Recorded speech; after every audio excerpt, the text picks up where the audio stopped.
नमो अरिहन्ताणम् नमो सिद्धाणम् नमो आयरीयाणम् नमो वज्झायाणम् नमो लोये सौवसाहूणम् मोक्षमार्गस्य नेतारम् भेत्तारम् कर्मभूभृताम् ज्ञातारम् विश्वतत्त्वानाम् वंदे तत्गुणलब्धये। 1008 श्री मूलनायक आदिनाथ भगवान की जय। द्वासांग जिनवाणी माता की जय। आचार्य श्रेष्ठ आचार्य गुरुवर श्री 108 पूज्यपाद स्वामी महाराज की जय। आचार्य श्रेष्ठ आचार्य गुरुवर श्री 108 विद्यासागर जी महाराज की जय। जगत पूज्य निर्यापक श्रमण मुनि पुंगव श्री 108 सुधा सागर जी महाराज की जय। समस्त मुनि संघ की जय।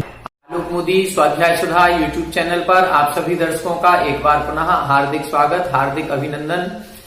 पूज्यवर आचार्य पूज्यपाद स्वामी जी द्वारा विरचित सर्वार्थ सिद्धि ग्रंथराज की स्वाध्याय श्रृंखला में हम सभी 2 अध्याय पूर्ण रूप से पढ़ चुके हैं, दूसरा और तीसरा अध्याय। पिछली कक्षा में हमने चौथे अध्याय को समझना प्रारंभ किया था, जिसमें हमने पहले सूत्र की टीका को समझा था और चित्र के माध्यम से ये समझने का प्रयास किया था कि देवता कहाँ रहते हैं, कितने प्रकार के होते हैं और ऊर्ध्वलोक की संरचना किस प्रकार की होती है, इसको हमने पूर्व कक्षा में समझा था। अब आज की कक्षा में हम आगे के सूत्रों को समझने का प्रयास करेंगे।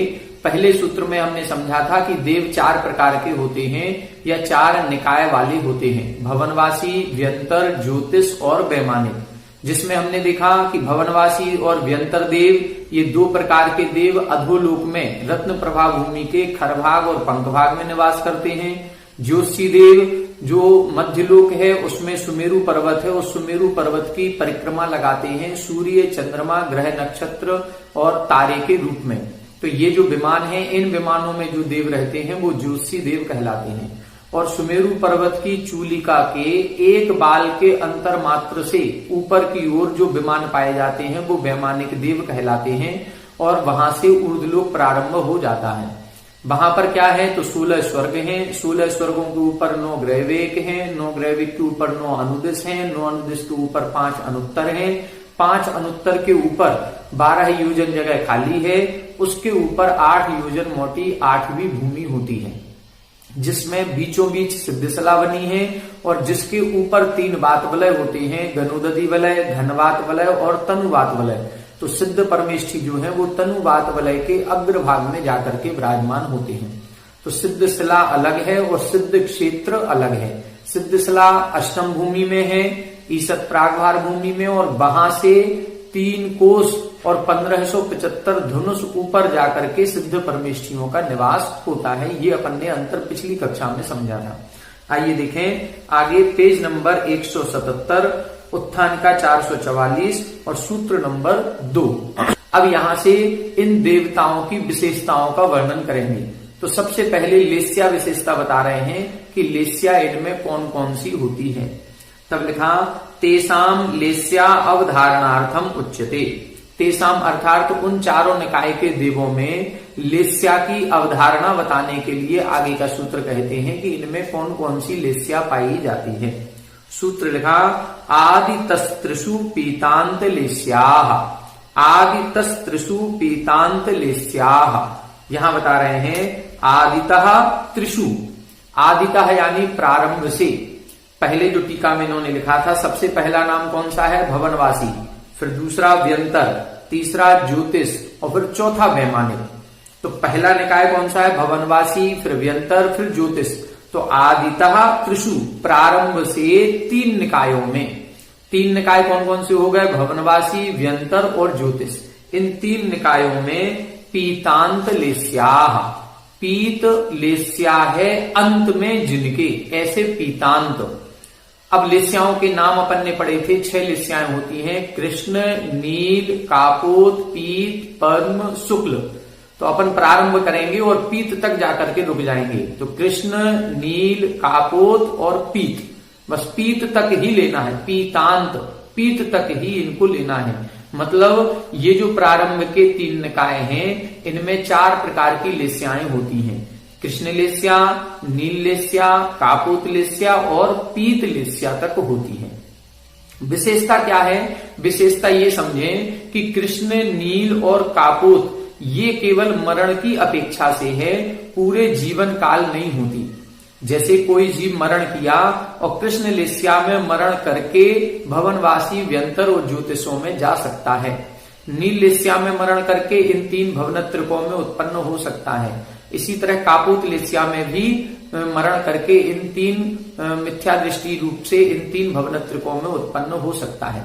मिथ्या दृष्टि जीवों के इन 3 लेस्याओं में मरण संभव है। सम्यक दृष्टि जीव जो होता है उसके 3 अशुभ लेस्याएं नहीं होती। वो जो मरण करेगा वो पीत, पद्म, शुक्ल लेस्या में मरण करेगा। और एक आगम का सिद्धांत है कि मरते समय जो लेस्या होती है उसी लेस्या वाली पर्याय में उत्पन्न हो जाता है, अथवा जिस पर्याय में उत्पन्न होना है वहां जैसी लेस्या होती है उन्हीं लेस्या के परिणामों में पूर्व पर्याय में मरण होता है। तो कृष्ण, नील, कापोत इन 3 लेस्याओं में यदि मरण होता है तो इन भवनत्रिकों में उत्पन्न हो जाता है। तो ये जो 3 लेस्याएं हैं अपर्याप्त अवस्था तक ही रहती हैं। अपर्याप्त का मतलब यहां से मरण किया और मरण करके भवनत्रिकों में उत्पन्न हुआ और उत्पन्न होते ही जब तक उसकी पर्याप्ति पूर्ण नहीं हुई तब तक कृष्ण, नील और कापोत लेस्या रहती है। जैसे ही पर्याप्त तक हो जाता है फिर इन देवताओं के अशुभ लेस्याएं नहीं होती, कृष्ण, नील, कापोत नहीं होती, फिर इनके जीवन भर पीत लेस्या ही होती है। तो फिर जीवन भर इनके एक पीत लेस्या ही पाई जाएगी, 3 अशुभ लेस्याएं नहीं होंगी। यहां जो 4 लेस्याएं लिखी हैं ये अपर्याप्त अवस्था की अपेक्षा से लिखी हैं, अर्थात पूर्व पर्याय में मिथ्यात्व के साथ मरण किया, इन 3 अशुभ लेस्याओं के साथ मरण किया तो भवनत्रिकों में उत्पन्न हो सकता है। और जब उत्पन्न होगा तो जब तक पर्याप्ति पूर्ण नहीं हुई तब तक ये 3 अशुभ लेस्याएं बनी रह सकती हैं। इसके बाद पर्याप्त होते ही पीत लेस्या के परिणाम होते हैं। किसी भी देव के कृष्ण, नील और कापोत इन 3 अशुभ लेस्याओं जैसे परिणाम नहीं होते, चाहे वो भवनत्रिक हो चाहे वो वैमानिक देव हो, अशुभ लेस्या के परिणाम इनके नहीं होते। इनके पीत लेस्या के, पद्म लेस्या के और शुक्ल लेस्या के परिणाम होते हैं। तो प्रारंभ के जो 3 निकाय हैं इनमें पीत लेस्या तक पाई जाती है, इनमें पद्म और शुक्ल लेस्या नहीं होती। अब देखें पेज नंबर 178 उत्थान का 445। आदितः इति उच्यते। आदितः यह शब्द जो कहा गया है ये किस लिए कहा गया? अन्ते मध्य अन्यथावा ग्रहणम मा विज्ञायी इति। आदितः जो शब्द लिखा है इससे प्रारंभ से ग्रहण करना है। मध्य और अंत्य, अंत के 3 निकाय या मध्य के 3 निकाय, ऐसा कोई ग्रहण ना हो जाए इसलिए आदितः शब्द लिखा है। यदि ये कह देते त्रिषु निकायेषु, केवल 3 निकायों में पीतांत लेस्या होती है तो 3 निकाय, फिर हो सकता है भवनवासी को छोड़ देते, व्यंतर, ज्योतिष, वैमानिक ले लेते, या ज्योतिष, वैमानिक, भवनवासी ले लेते, व्यंतरों को छोड़ देते। तो इसमें किसी भी प्रकार के प्रसंग बन सकते थे, इसलिए इन्होंने अन्य प्रकार से ग्रहण ना हो ये आदितः पद लिख दिया कि प्रारंभ से 3 निकाय लेने हैं, पहला भवनवासी, दूसरा व्यंतर और तीसरा ज्योतिष। आदौ आदितः, जो प्रारंभ में होता है उसे आदितः शब्द कहते हैं। द्वयोः एकस्य च निर्वृत्त्यर्थम त्रिग्रहणम क्रियते।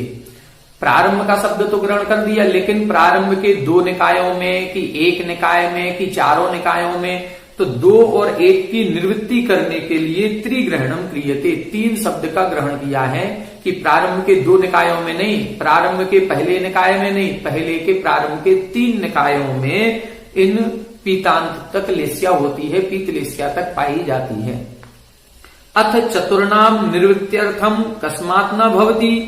यहां पर चौथे भेद की निवृत्ति क्यों नहीं होती है? तो आदितः इति वचनात्, क्योंकि हमने प्रारंभ शब्द लिख दिया, प्रारंभ से 3 निकाय लेने हैं, इसलिए चौथे की निवृत्ति नहीं हुई।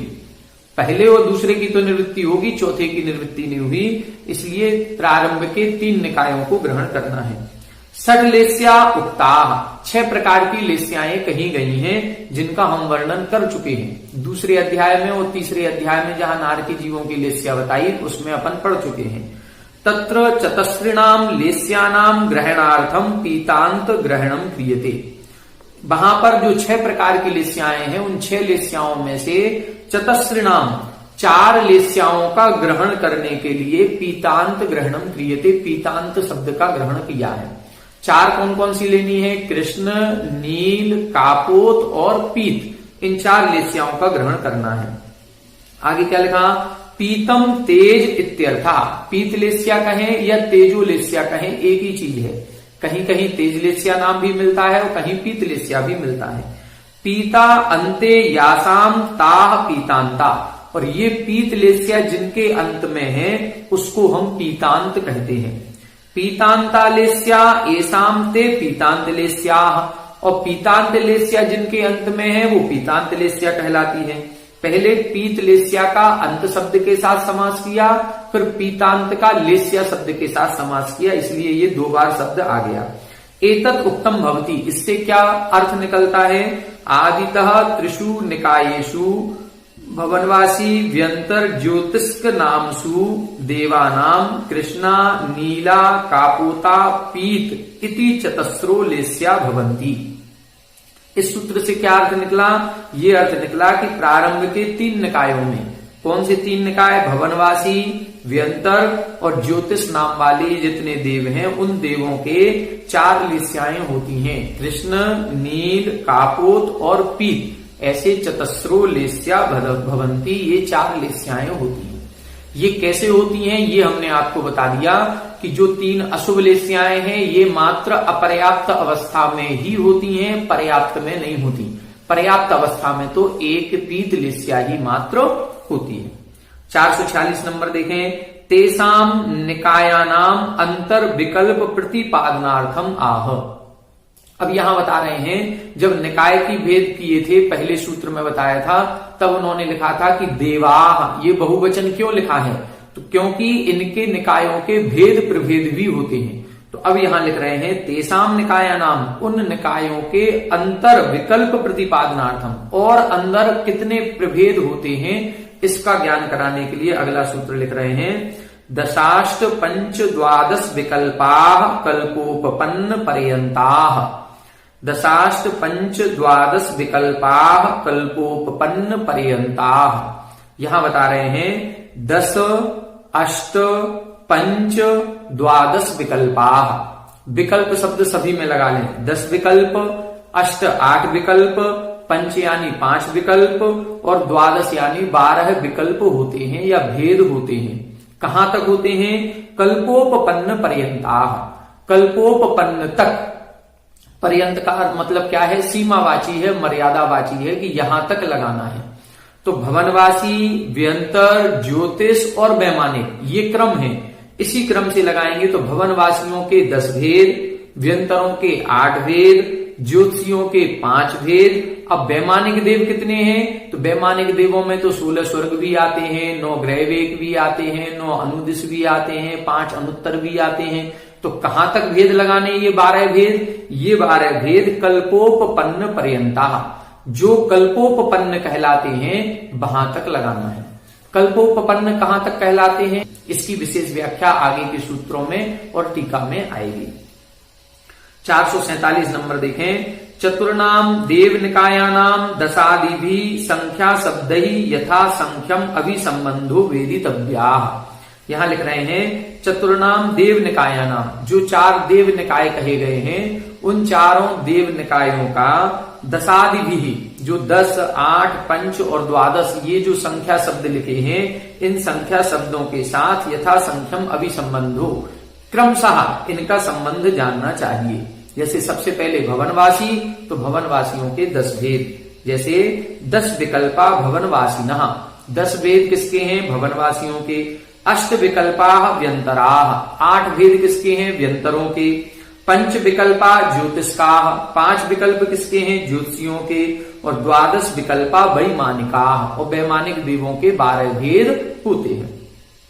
सर्व वैमानिकानाम 12 विकल्प अंतः पातित्वे प्रसक्ते ग्रैवेक आदि निवृत्त्यर्थम विशेषणम उपादीयते कल्पोपपन्न पर्यंताः इति।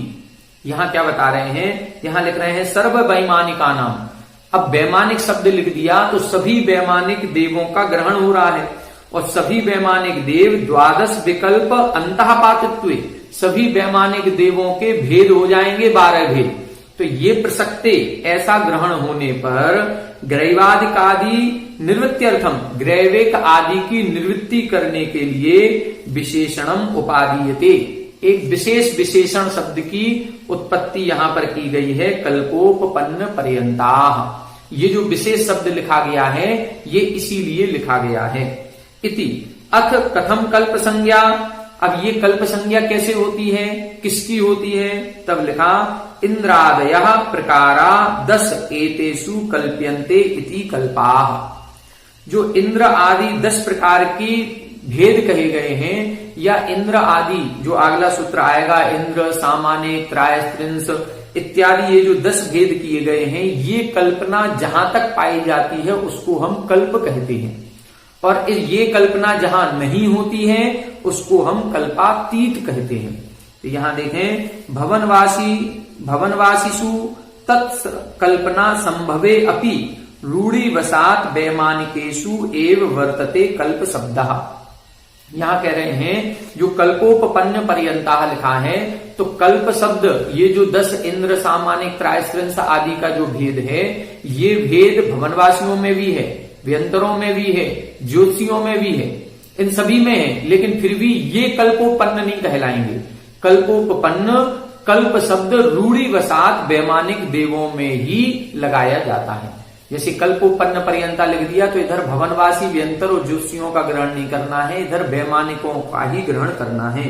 तो भवनवासीषु तत्कल्पना संभवे अपि, भवनवासी आदि जो व्यंतर देव, भवनवासी और ज्योतिषी देव हैं, इनमें भी ये इंद्र सामान्य आदि की कल्पना है, तो भी रूढ़िवशात् वैमानिकेषु एव वर्तते, रूढ़ि के कारण से ये वैमानिक देवों में ही कल्प शब्द प्रयोग किया जाता है। कल्पेषु उपपन्ना कल्पोपपन्ना, जो कल्पों में उत्पन्न होते हैं उसे कल्पोपन्न कहते हैं। कल्पोपपन्न पर्यंता एषां ते कल्पोपपन्न पर्यंता, और कल्पोपपन्न पर्यंत अर्थात कल्पोपपन्न जहां तक ये कल्पनाएं हैं वहां तक के शब्द को इन्होंने कल्पोपपन्न पर्यंता ऐसा शब्द कहा है। एक सूत्र आगे आएगा, प्राग ग्रैवेकेभ्यः कल्पाः, ग्रैविकों से पहले पहले तक कल्प पाए जाते हैं। तो 16 स्वर्गों तक कल्प की ये विचारधारा मानी जाती है। इंद्र सामान्य त्रायस्त्रिंश आदि के ये जो 10 भेद किए गए हैं, ये 10 भेद 16 स्वर्गों तक हैं। 16 स्वर्गों के ऊपर 9 ग्रैवेक, 9 अनुदिश और 5 अनुत्तरों में ऐसी कोई कल्पना नहीं होती। वहां इंद्र आदि अलग अलग नहीं होते, इसीलिए उन सभी देवों को अहमिंद्र कहते हैं। अहम इंद्र, मैं स्वयं इंद्र हूं। वहां एक दूसरे पर किसी की आज्ञा नहीं चलती। यहां तो 16 स्वर्गों तक एक कोई इंद्र होगा, उस इंद्र की आज्ञा पूरे स्वर्ग में रहने वाले सभी देवों पर चलेगी। लेकिन 16 स्वर्गों के ऊपर 9 ग्रैवेक आदि के जो विमान हैं, इन विमानों के देव अहमिंद्र कहलाते हैं। वे स्वयं अपने आप में इंद्र हैं, वो किसी के सामने झुकते नहीं, दबते नहीं, और कोई उनके ऊपर आज्ञा भी नहीं चलाता।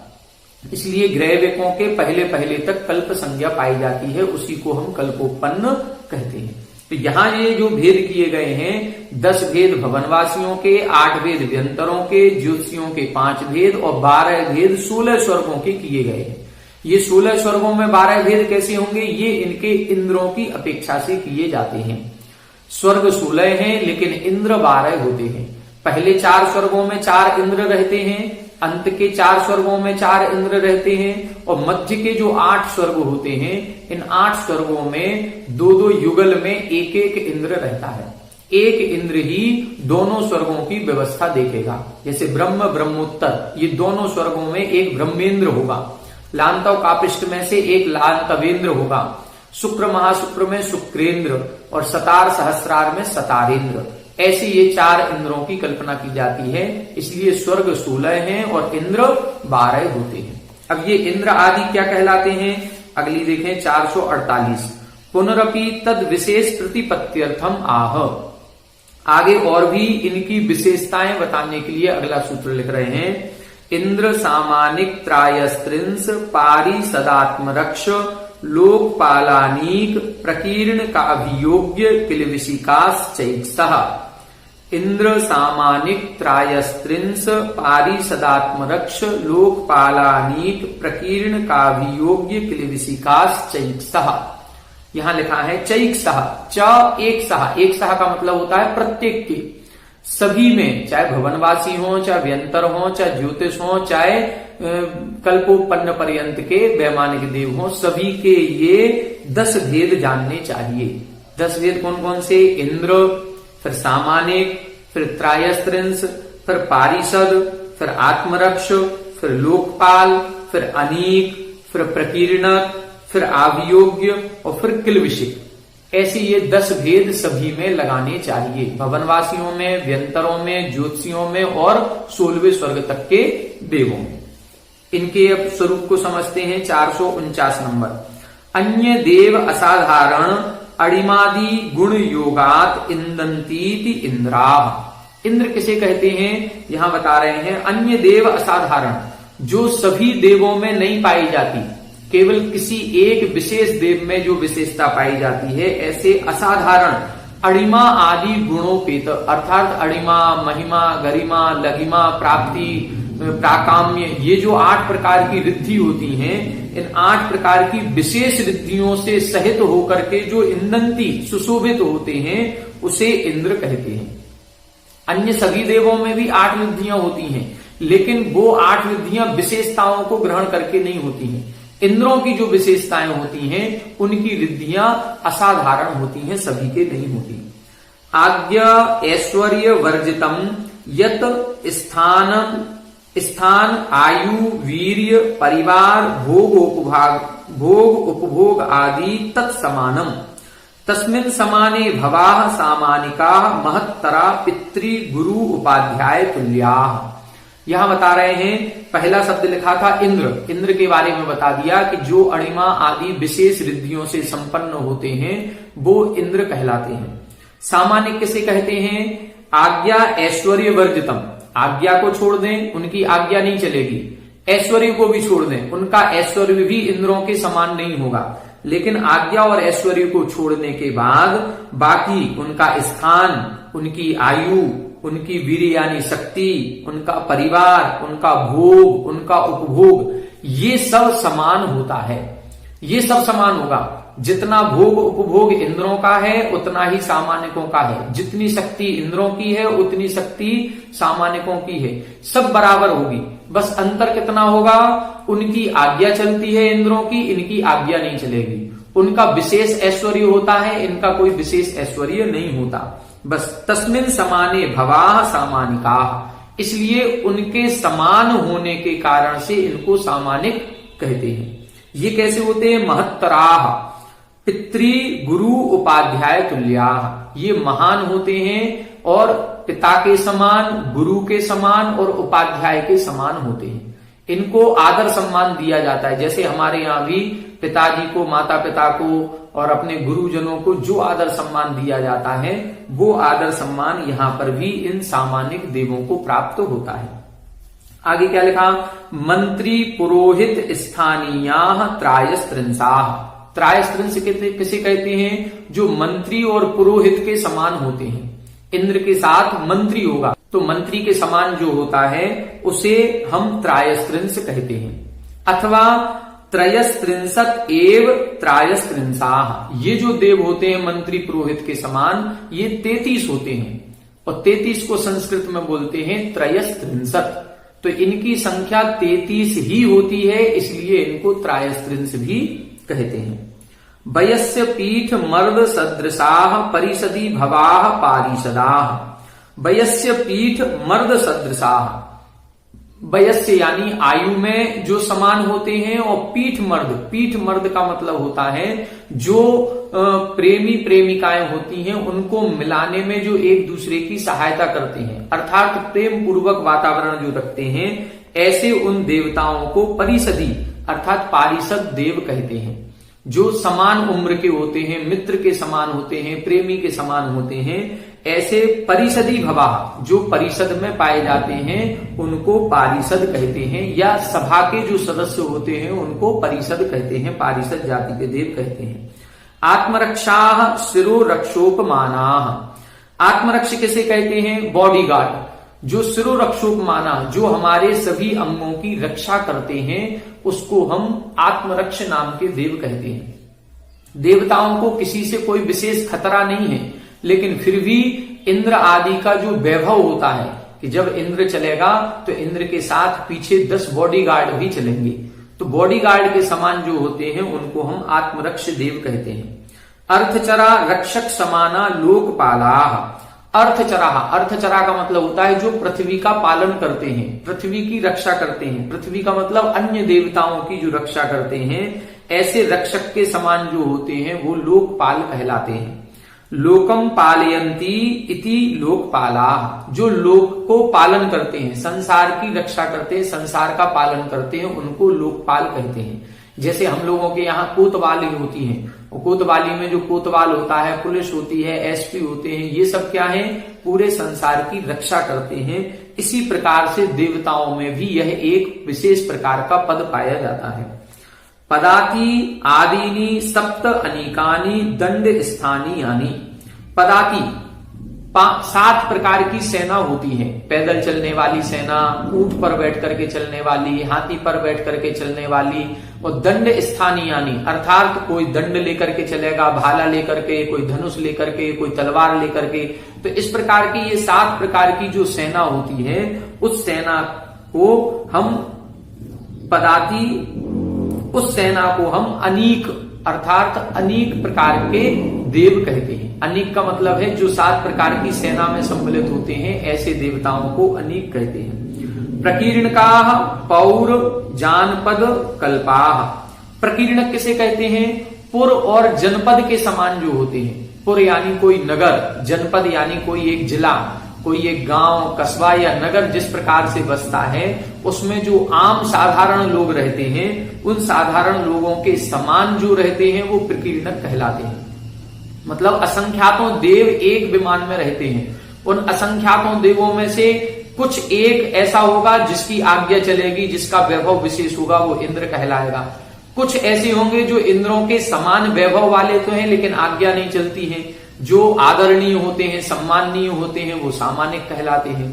कुछ त्रायस्त्रिंश रहेंगे अर्थात 33 होते हैं जो मंत्री पुरोहित के समान होते हैं, कुछ कोतवाल के समान होंगे, कुछ अंगरक्षक के समान होंगे, कुछ सेना के समान होंगे, और कुछ सामान्य जैसे नगरवासी रहते हैं ऐसे रहते हैं, उनको प्रकीर्णक कहते हैं। आभियोग्या दास समाना। आभियोग्य जाति के देव किसे कहते हैं? जो दास के समान होते हैं, नौकर चाकर के समान होते हैं। जैसे हम सभी के घरों में कभी बर्तन वाली, कपड़े वाली या इस प्रकार से जो काम करने वाले लोग होते हैं, नौकर चाकर, ऐसे ही आभियोग्य जाति के देव वहां पर होते हैं जो क्या करते हैं? वाहन आदि कर्मणि प्रवृत्ता।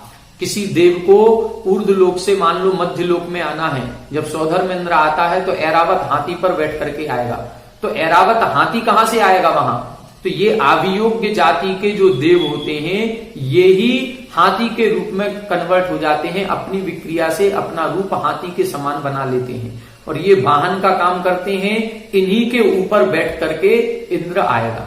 तो एक देव ऐसा है जो इंद्र बन करके बैठा है, और एक देव ऐसा है जो उस इंद्र की सवारी अर्थात वाहन का काम करता है। ये पुण्य पाप का फल वहां पर देखा जाता है। आगे देखें, अंतेवासी स्थानीय किलविशिका। अंतेवासी स्थानीय जैसे हमारे शहर बसे होते हैं और शहर के बाद शहर के बाहर की ओर कॉलोनी बसती हैं, जो नीची जाति की कॉलोनियां होती हैं, जो पापी लोग होते हैं, जिनको उच्च लोगों के नगर में, उनके मोहल्लों में, उनके मंदिरों में नहीं आने दिया जाता है, ऐसे उन लोगों को हम किलविशिक कहते हैं। ऐसा ये किलविशिक भेद देवों में भी होता है। वहां पर भी जो उत्तम देव होते होंगे, जो पुण्यशाली देव होते होंगे, उनकी कॉलोनी अलग होती होंगी, और जो पापी देव होते होंगे उनकी कॉलोनी अलग रहती हैं। वो इन कॉलोनियों के, इस शहर के बाहर की ओर अलग निवास करते हैं। किलविषम पापम एसाम अस्ति इति किलविषका। किलविष बोलते हैं पापम, पाप को, और ऐसा पाप जिनके होता है उनको हम किलविशिक बोलते हैं। तो किलविशिक का मतलब पापी देव।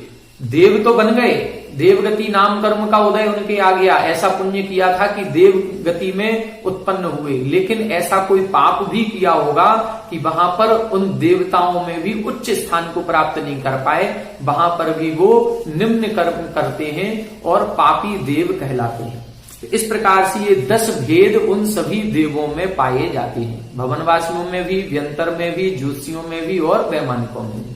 अब कुछ में जो विशेषता है वो विशेषता आगे बता रहे हैं। 450 एक एकस्य निकायस्य एक सह एते इंद्रादयो 10 विकल्पा चतुर्षु निकायेषु उत्सर्गेण प्रसक्तः ततो अपवादार्थम आह। अब यहां बता रहे हैं विशेषता। एक एकस्य निकायस्य, एक एक निकाय में एक सह यानी प्रत्येक के एते इंद्रादयो, ये जो इंद्र आदि के 10 विकल्प कहे गए हैं, वो चतुर्षु निकायेषु, चारों ही निकायों में उत्सर्गेण प्रसक्ता, मुख्य रूप से चारों निकायों में प्राप्त होते हैं। तब ततः अपवादार्थम, अब अपवाद का कथन करने के लिए कह रहे हैं। पहले जो सूत्र बनाया वो उत्सर्ग मार्ग है, राजमार्ग है, पहली बार में कह दिया ये 10 भेद सभी के होते हैं। अब उनमें से कुछ अपवाद है, उसका कथन आगे कह रहे हैं। त्रायस्त्रिंश लोकपाल वर्ज्या व्यंतर ज्योतिष्काः, त्रायस्त्रिंश लोकपाल वर्ज्या व्यंतर ज्योतिष्काः। यहां बता रहे हैं व्यंतर ज्योतिष्काः, जो व्यंतर और ज्योतिषी देव होते हैं, इनमें त्रायस्त्रिंश लोकपाल वर्ज्या, त्रायस्त्रिंश और लोकपाल नहीं पाए जाते। पहले तो कह दिया था कि इन चारों निकायों में 10 भेद होते हैं, फिर अब ये विशेषता बता रहे हैं कि व्यंतर और ज्योतिषी देव जो होंगे, और व्यंतर निकायों में और ज्योतिषी निकायों में त्रायस्त्रिंश नहीं होंगे और लोकपाल नहीं होंगे। त्रायस्त्रिंश का मतलब मंत्री पुरोहित के समान जो होते हैं वो नहीं होंगे, और लोकपाल का मतलब सामान्य कोतवाल के समान जो होते हैं वो भी नहीं होंगे। मतलब व्यंतर और ज्योतिषी देवों में मात्र 8 प्रकार की कल्पना होती है। भवनवासी और वैमानिकों में 10 प्रकार की होगी, व्यंतर और ज्योतिषियों में 8 प्रकार की कल्पना होती है, वहां पर त्रायस्त्रिंश और लोकपाल नहीं होते। 451 नंबर। व्यंतरेषु ज्योतिष्केषु च त्रायस्त्रिंशान लोकपालांश्च वर्जयित्वा इतरे 8 विकल्पा द्रष्टव्याः। व्यंतरों में और ज्योतिषी देवों में त्रायस्त्रिंश और लोकपाल, इनको वर्जयित्वा, इन 2 को छोड़ दें, बाकी इतरे 8, इतरे यानी बचे हुए शेष 8 विकल्पा द्रष्टव्या, 8 विकल्प देखे जाते हैं या 8 विकल्प पाए जाते हैं। तो आज की कक्षा में हमने इंद्र सामानिक आदि के 10 भेदों को, इनको सबको समझा, और चारों निकायों के कितने भेद होते हैं इनको समझा, और इनमें लेस्या किस प्रकार की पाई जाती है इसको समझने का प्रयास किया। अब आगे की कक्षा में और इनकी क्या क्या विशेषताएं होती हैं, इन विशेषताओं को समझने का प्रयास करेंगे। आप सभी हमारे साथ बने रहें। आज इतना ही। आगे की कक्षा में आगे के विषय को अपन पढ़ेंगे। सभी लोग हमारे साथ बने रहें। सभी को जय जय।